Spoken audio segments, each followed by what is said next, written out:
The knife scraped against porcelain, a harsh metallic whisper that cut through the dining room like an accusation. No one looked at me. Not my mother, who sat at the head of the table with her wine glass lifted as though she were conducting a ceremony.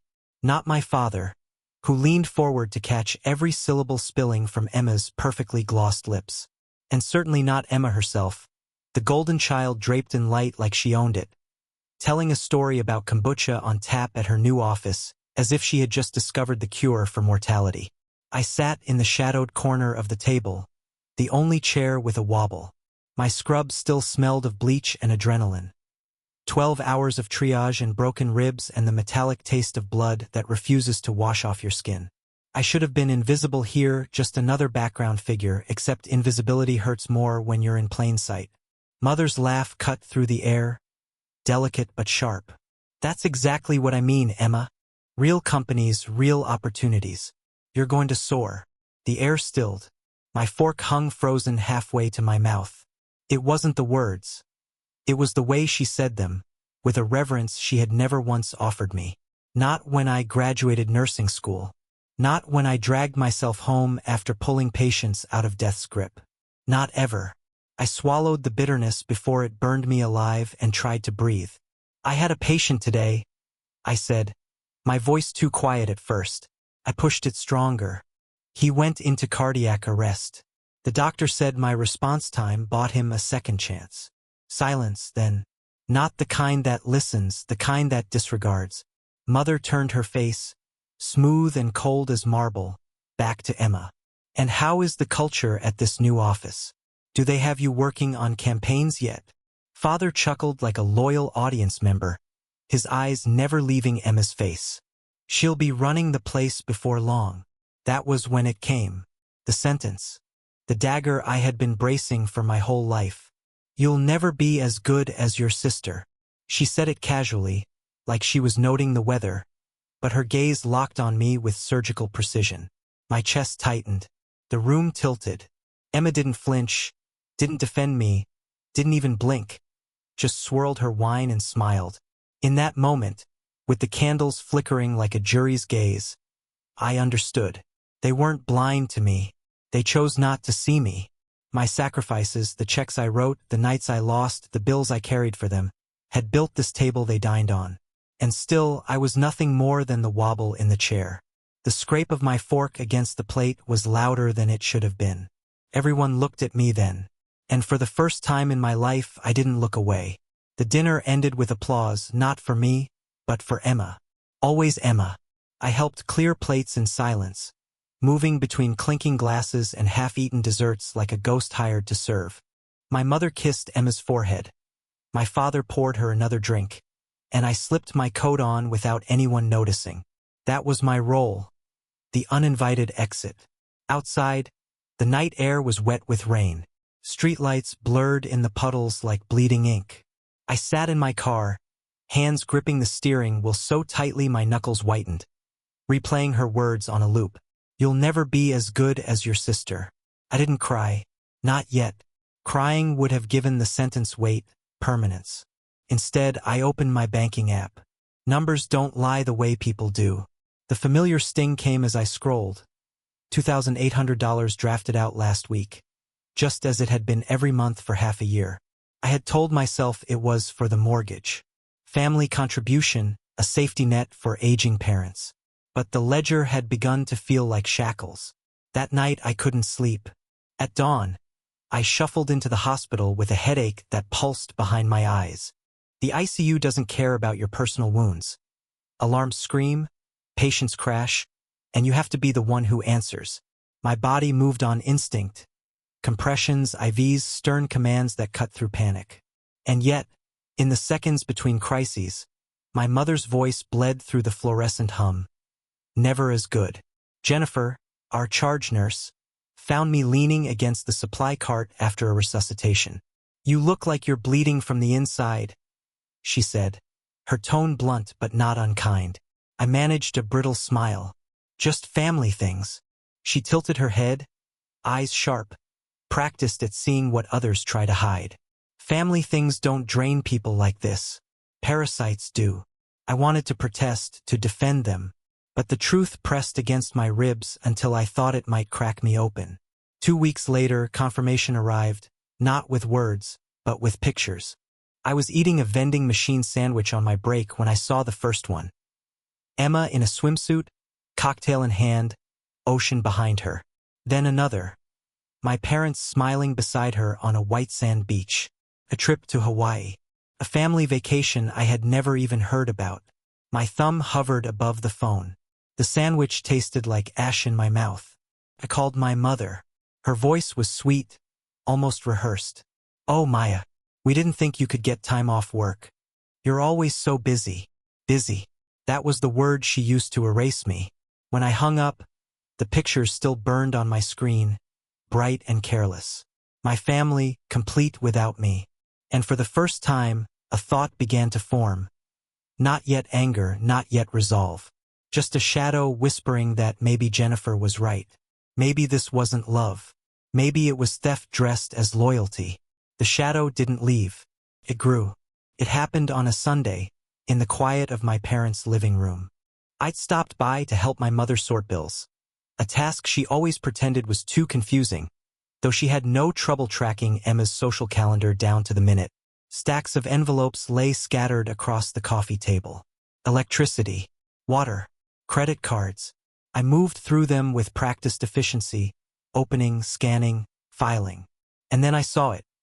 A thick statement with Emma's name printed in bold at the top.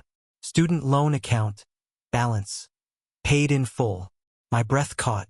Paid in full? I remembered Emma whining after graduation about the $45,000 she owed. Her dramatic sighs about how it would kill her career momentum. I had nodded sympathetically, thinking we were fighting our separate wars in parallel, hers with debt, mine with exhaustion. But here it was, stamped and final. No balance, no burden. I flipped through more papers. Payment histories, transfers. Each line item punched me in the gut. The money hadn't come from some mysterious inheritance or Emma's miraculous budgeting. It had come from my parents' account. The same account I had been depositing into every month, believing I was covering the mortgage. The floor seemed to tilt beneath me. "Mom," I said, my voice too sharp, too loud.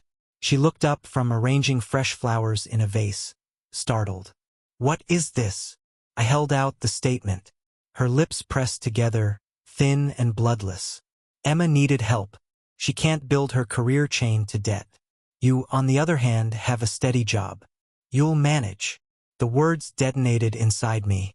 I thought of the endless nights I spent hunched over tutoring sessions, the double shifts that stole my weekends, the way my own loans gnawed at me like an open wound. I thought of the exhaustion that had hollowed my face, the sacrifices that bled me dry. "You've been using my money," I whispered. Mom didn't flinch. "Family helps family. Don't be selfish, Maya. Emma's success benefits all of us. But us didn't include me. It never had." I stumbled back, the papers shaking in my hands. My father's voice carried from the other room, casual, oblivious. Emma's laughter followed, bright and entitled. They didn't know yet that the ground beneath them was cracking.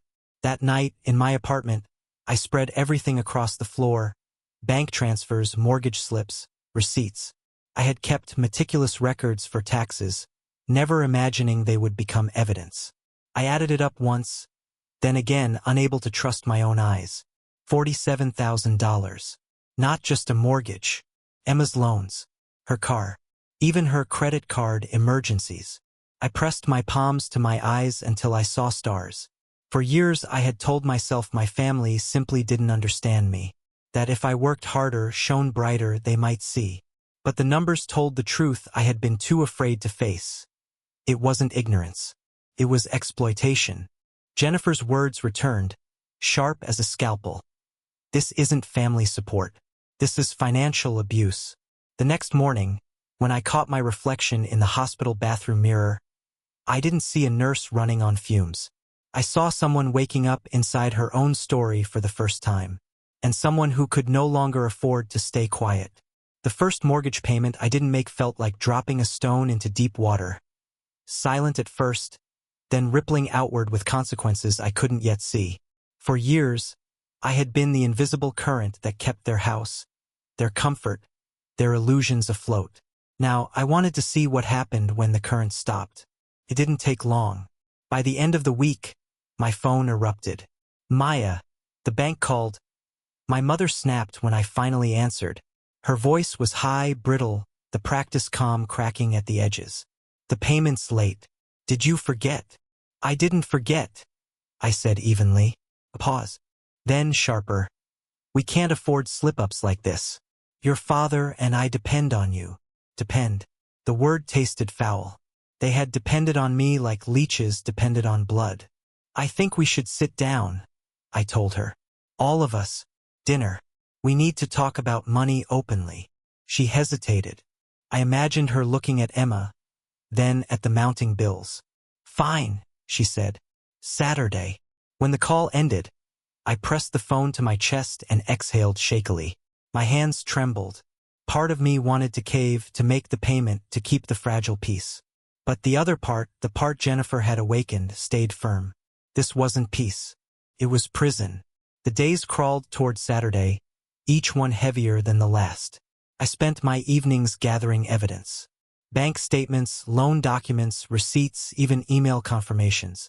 I slid them into a folder until it bulged like a weapon waiting to be drawn. Still, the guilt gnawed. I would sit at the nurse's station, reviewing charts, and suddenly wonder, what if I'm the selfish one? What if family loyalty means sacrifice no matter the cost?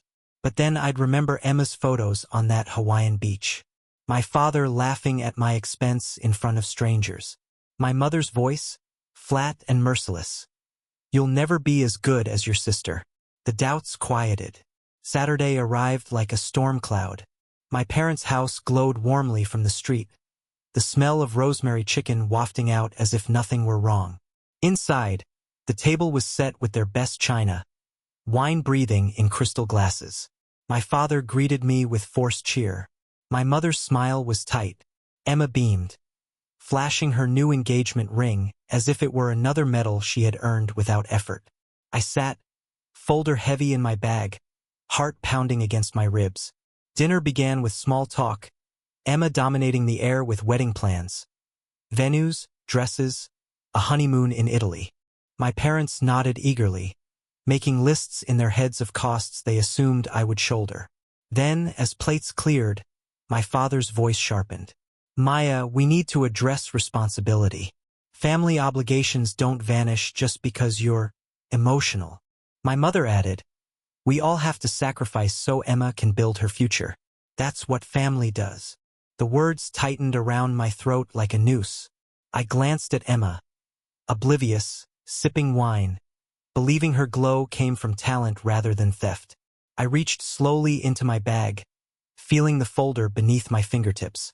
For months I had been silent, the wobble in the chair. But tonight I would become the earthquake. The tick of the grandfather clock was louder than the clinking of glasses, louder than Emma's chatter, louder even than the pulse hammering in my ears. My father leaned forward, his face set in the mask he wore when delivering lectures. "Maya, you can't just stop contributing. This house, this family depends on you. We've carried Emma through the hardest part. Now it's your turn to step up." My mother's eyes slid over me like a blade. "You'll never be as good as your sister if you can't understand sacrifice." The words fell heavy, final. I stood slowly, the chair legs scraping against the hardwood. My hand went to the folder in my bag. "Then maybe it's time," I said, my voice steady, "that we measure exactly who's been sacrificing." The room froze. Emma blinked, confused, her wine glass suspended midair. I laid the folder on the table and began to spread the contents out, page by page. Bank transfers, loan statements, mortgage drafts, receipts. The paper whispered against the tablecloth like falling snow, though every sheet landed with the weight of a stone. "This," I said, tapping the first stack, "is your mortgage, $2,800 a month, paid by me, every month, for 2 years." Silence. My father's eyes narrowed as he reached for a statement. His fingers trembled. "And this," I slid another stack forward, Emma's student loans. $45,000, paid in full. Every cent drawn from the same account I've been depositing into. Emma's hand flew to her mouth. What? No. I thought you. She turned to my parents, her face breaking. You told me? You told her nothing. I cut in. My voice grew sharper, louder. You let her believe she was debt-free because she was exceptional. Because she was better. But it wasn't your generosity. It was my money. My overtime shifts. My missed meals. My life. The table seemed to shrink, pulling us all closer into the suffocating silence. My mother's mask slipped first. Maya, you're overreacting. Families pool resources. You're stable. Emma needs. My voice cracked, then hardened. And what do I need, Mom? Nights without chest pain? A chance to breathe between shifts? Recognition that I exist beyond my utility. Emma was crying now, mascara running, staring at the evidence with horror. I didn't know, she whispered. I swear. I didn't know it was you. For once, her voice sounded small, human. I looked at her, and all the years of envy and resentment softened into something colder, cleaner. I know you didn't. That's the point. They built your life on my silence. My father tried to speak, but his words collapsed under the weight of the documents. I gathered the papers back into the folder, the ritual complete. The mortgage payments stop tonight, I said, my voice low but unshakable. Emma can build her future with her own hands. You want a golden child? Let her pay for the shine. No one moved. The clock ticked. The candles guttered. And I walked out, leaving the table exactly as I had found it, except now, stripped bare of illusions. The night I walked out of my parents' house, the air felt different, sharper, cleaner, as if the silence I carried with me all those years had finally shattered, releasing something I hadn't known I was holding in my chest. For the first week, my phone never stopped ringing. My mother's sharp-edged voicemails, my father's angry texts laced with guilt. Even Emma tried, her words tentative, broken. I didn't know, Maya. Please just come talk to me. But I didn't answer. Not because I hated them. Hate would have been easier, almost comforting. I didn't answer because for the first time, I understood that I owed them nothing. My silence had been mistaken for consent. My giving mistaken for duty. They had taken my devotion and renamed it debt. So I let the phone ring, and I chose myself instead. 2 weeks later, I packed my life into boxes and drove to a new city. A hospital there had offered me a nurse practitioner position. More pay, more respect, more opportunity. On my first day, the director shook my hand firmly, looked me in the eye and said, "We're lucky to have you." The words nearly undid me, because no one in my family had ever spoken them. I rented a small apartment with light that spilled golden across the floor in the mornings. I bought new plates, new sheets, a chair without a wobble. Every object felt like a declaration. I exist. I am mine. At night, I sometimes caught myself thinking of them. Emma's laugh, my father's approval that was never meant for me, my mother's gaze sharp enough to cut bone. I would lie there wondering if they missed me, or if they only missed the lifeline I had been. The answer didn't matter. Months passed. I thrived. My shifts were grueling, but my exhaustion was different now, earned, not stolen. When patience squeezed my hand in thanks, I let the moment fill me rather than vanish into the void where my family's praise should have been. I heard, eventually, about the foreclosure. About Emma's engagement unraveling when the bills arrived and no invisible sister stood ready to absorb them. My parents sold furniture, then pride, then silence. They reached out again, softer this time. Their words dipped in desperation. I didn't respond, because the truth was simple. Family should never cost you yourself. On my balcony one night, I watched the city lights shimmer against the dark. A thought struck me, clear and steady. Sometimes survival isn't about fighting harder for a place at the table. It's about building your own table, one no one can take from you. And as the wind lifted my hair and the city breathed below, I realized I no longer needed their voices to tell me who I was. I had written that truth in every hour I'd worked, every life I'd saved, every step I'd taken away from them. I was never invisible. They were simply blind.